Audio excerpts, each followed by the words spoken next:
Good morning guys, in front of me is OPPO F11 and let me show you how to reset system settings.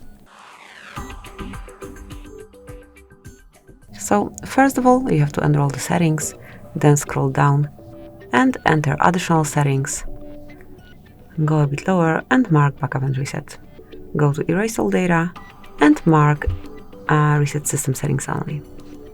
Now draw an unlock pattern if you have one. Tap on reset. Again, just to confirm, and wait till it's done.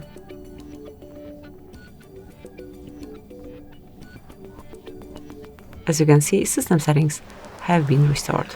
So, as you can see, the brightness, the dim, also the wallpaper, and all the rest of your setup has been changed as well, like reset to default settings. Thank you for watching, please subscribe our channel and leave the thumbs up.